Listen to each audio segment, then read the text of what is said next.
trop loin. Voilà, approche-toi un petit peu. Bonsoir mes frères et sœurs, que le Seigneur vous bénisse. On avait à cœur avec mon épouse de pouvoir passer de temps en temps, on va dire peut-être un samedi soir ou un dimanche soir, on ne sait pas, un temps de prière mais pour les autres. Parce que je crois que c'est ce que Dieu veut. Bien sûr qu'on a une vie de prière à la maison, on prie pour nous-mêmes, on prie pour nos familles, mais la famille de Dieu, elle est grande. Elle ne s'arrête pas au lien du sang, si ce n'est plutôt du sang de Jésus. Donc on avait à cœur de passer peut-être une veillée, et pour cela, donc je m'adresse à vous qui avez peut-être des besoins. Il suffit simplement de nous dire les besoins de prière, sur quel sujet vous voulez qu'on intercède. Pour cela, c'est très simple, vous me contactez par Messenger parce qu'il y a des sujets qui sont intimes. Simplement prendre quelques versets que je vais lire de ce côté-là dans l'évangile de Luc au chapitre 6 et au verset 12 jusqu'à 16, ou on verra. En tous les cas, c'est de ce côté-là. Luc 6. Un jour, Jésus va dans la montagne pour prier et il passe toute la nuit à prier Dieu, donc son Père. Et on voit déjà juste là combien c'est important de prier. Et si Jésus passait des nuits entières à prier alors qu'il est Dieu, donc à combien nous, à plus forte raison, nous devons prier le Seigneur. Et là, il y a différentes sortes de prières. Il y a la prière, bien sûr, pour notre foyer, il y a la prière pour les autres, et il y a la prière aussi quand on prend une décision, quand on va prendre une décision, c'est important toujours de se mettre devant Dieu. Regardez ce que Jésus a fait.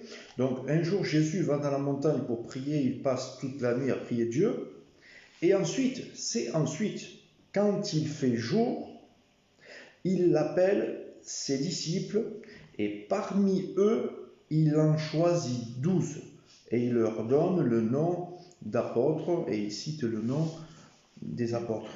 Et donc on voit que même Jésus, quand il avait des décisions importantes à prendre, eh bien il passait la nuit à prier son Père. Et c'est après donc avoir passé un grand temps dans la prière, qu'après il a choisi parmi les disciples qui le côtoyaient, ils étaient un peu plus de 70 à côté de lui, il en choisit 12 pour qu'ils soient apôtres. Donc avant toute décision, on voit que Jésus lui-même intercédait et demandait quelque part le conseil de son Père. Et donc dans l'évangile de Luc, toujours au chapitre 22, verset 31, une autre sorte d'intercession, c'est intercéder pour la protection, pour que Dieu protège nos frères et nos sœurs. C'est important d'intercéder pour les autres.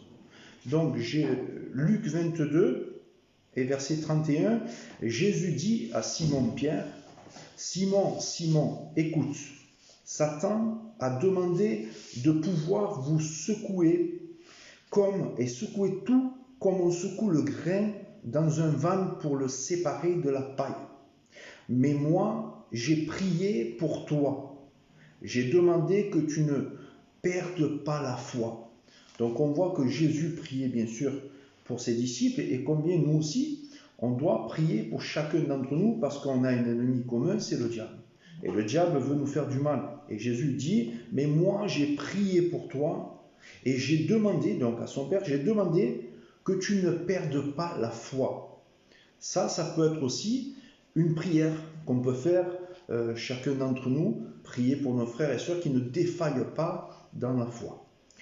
La vie chrétienne, pour résumer cette petite pensée, c'est de ne pas penser qu'à nous, mais de penser aux autres. Il y a des versets qui disent, par exemple, « Priez les uns pour les autres ».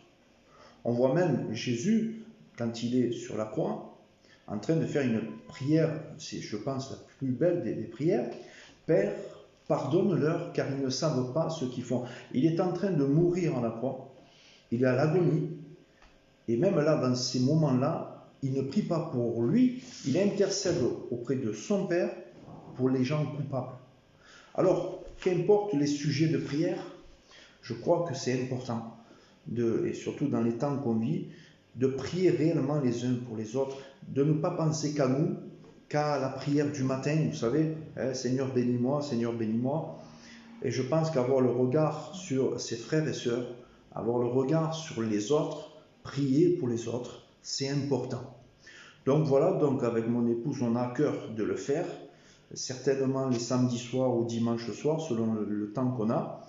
Et donc je vous invite à tous ceux qui ont besoin de prière, à tous ceux qui ont besoin d'intercession, de venir dans notre Messenger et nous partager vos sujets de prière, quels qu'ils soient. Bien sûr que cela, ça restera entre nous, ça ne sera pas dans une vidéo ou quoi que ce soit, c'est quelque chose de personnel.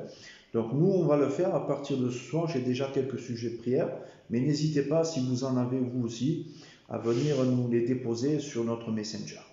Donc je vous rappelle simplement que la prière fait partie de notre vie chrétienne. Et cette petite vidéo, c'est simplement pour vous dire, prions pour nous, prions pour notre famille, bien sûr, mais n'oublions pas que notre famille, elle est grande.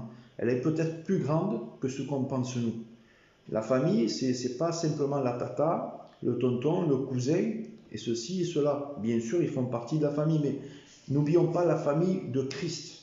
Celui que tu ne connais pas, celui qui n'habite même pas peut-être dans ta ville, mais qui a un besoin. Mais celui-là aussi, il fait partie de notre famille en Dieu spirituel.